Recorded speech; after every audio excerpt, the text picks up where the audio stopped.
Good of you to try anyway. It's more than most do.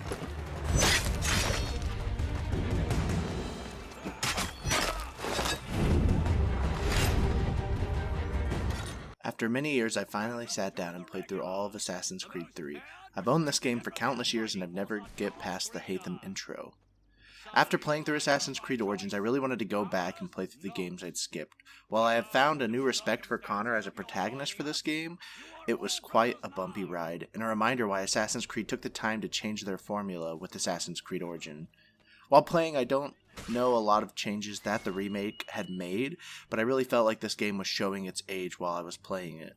From poor AI design to annoying bugs and visual glitches, while there are some great moments in both story and gameplay in this game, a lot of the game is held back from bad voice recordings of the character to ancient game design that just doesn't work with this new AI they tried to implement. This feels wrong. Why not just speak to someone and explain my innocence? You can't be serious. We counter one lie with another. Words on paper instantly taken as truth, and all of it without question. One thing I was reminded of early on in this game was how well this game makes you feel like a trained killer. Connor really goes around killing 20 plus guards at a time, whether you're killing them from a bush, hanging them from a rope dart, or ducking and dodging blows with your axe. Connor is one thing, an assassin. Also, although Connor does not talk a lot, I feel like he easily has some of the best lines of any assassin I've played, along with some of the most in-your-face moments in the series. This is also coupled with the fact that Connor, in my opinion, has one of the greatest groups of villains to deal with in the series. You know who's working against you, and while the Revolutionary War is happening behind you, you are stopping this group from ruining America. The real-world story also is nice as it spends its time globetrotting, taking you back to the game's original first iconic location in the games. Though I didn't spend a lot of time on the side content of this game, two of the best side activities I enjoyed were the homesteading and building of your Assassin's Order. The homesteading does a ton to flesh out Connor as a character, while showing you a sense of progression as your homestead grows and fills out with more houses and people. And while the Assassin's Order takes you into the cities and actually has you recruiting and introducing new people into your order as you try to fight your foes and take away the Templar influence throughout America. Overall, this game introduced a lot of good ideas in gameplay mechanics, though it's not all sunshine and rainbows.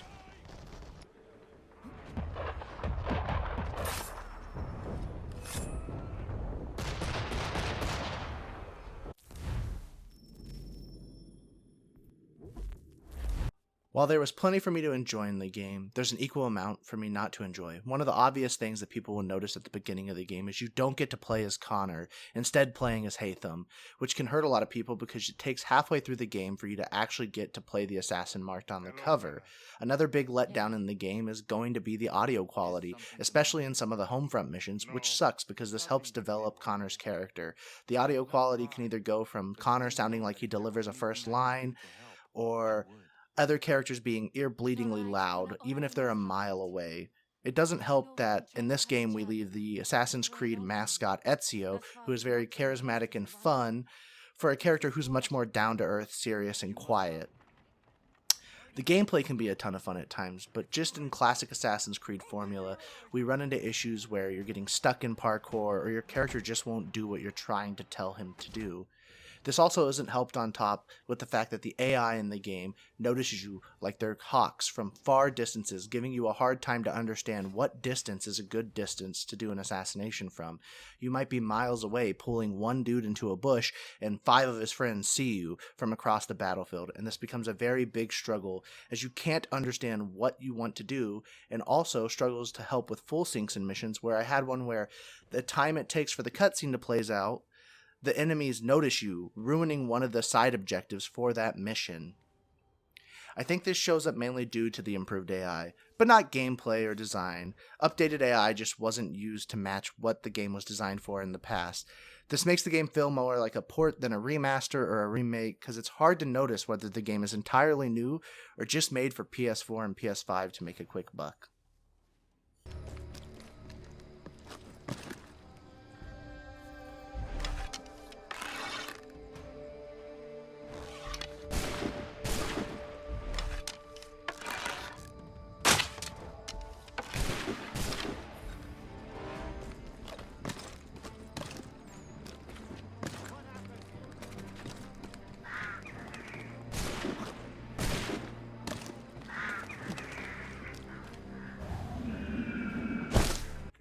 I'm glad I finally sat down to finish Assassin's Creed 3. It ended up having one of my favorite villain groups in all of the Assassin's Creed games. Even with that though, the more toned down protagonist along with poor voice acting in the homestead can really hurt your experience.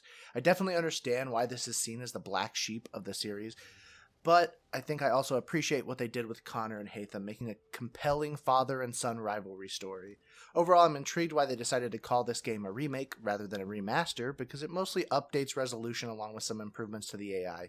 I think with this, also including the full game of Liberation, it's worth at least $30. I can't say this was a flawless experience, but it did seem to impress me in some places, but it really did let me down in others. Gunner? I saved the last one for you.